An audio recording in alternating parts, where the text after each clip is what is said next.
ada dua jenis orang yang lari daripada hospital lain datang hospital aku untuk dapat rawatan serangan jantung. Yang jenis pertama ni orang yang suka lari daripada hospital tanpa minta pendapat, tanpa minta kebenaran daripada hospital yang menjaga. Dia orang lari je daripada hospital lain datang hospital aku. Orang macam ni kalau tengah kena serangan jantung memang kena marah dengan aku sebab tak elok lari macam tu. Kena discuss, kena bincang dengan doktor yang merawat. Yang jenis yang kedua ni dapat rawatan serta-merta daripada doktor yang jaga dia semasa kena serangan jantung.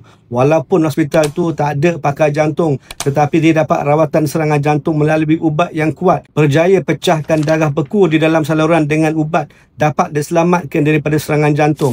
Esoknya telefon aku, family dia minta untuk transfer daripada hospital dia pergi hospital aku. Saya sempat bincang dengan doktor yang merawat. Doktor pun setuju. Dia stabil untuk transfer daripada hospital dia masuk hospital aku. Kita buat angiogram. Aku nak tunjuk engkau gambar saluran darah jantung dia. Jom.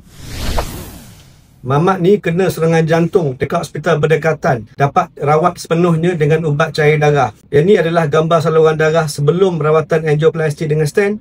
Yang sebelah kanan ni pula adalah gambar selepas rawatan angioplasti dengan stent. Serangan jantung dia disebabkan oleh saluran darah sebelah kanan. Kau tengok tak bentuk yang C-shape ni? Ada orang dah lukis dah gambar arrow merah. Tak tahu siapa yang buat. Nampak tak dekat sini? Ada blok 90%. Yang ni gambar sebelum rawatan angioplasti. Kau tengok yang sebelah kanan.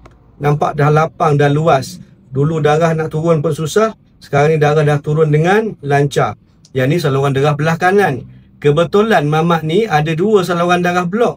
Yang belah kanan pun blok. Yang belah kiri pun blok. Yang belah kiri ni nampak tak kat depan ni ada dekat 80-90% blok. Tak mengelibatkan serangan jantung hari tu. Tetapi ala-ala kita dah buat, kita selesaikan rawatan. Selesai dengan rawatan angioplasti dengan stent. Saya tunjuk balik ya. Yang ni gambar sebelum dan ini gambar selepas rawatan angioplasti dengan stent. Jadi tak ada masalah nak minta pendapat kedua, nak transfer daripada hospital lain tetapi kena buat dengan cara yang elok. Kena bincang dengan doktor yang merawat, minta kebenaran, ada surat referral letter, kita pergi ambil by ambulance. Guna cara betul. Saya tak suka orang yang suka lari-lari, terutamanya macam hari tu ada polis lari daripada hospital. Tak elok. Sekian, terima kasih.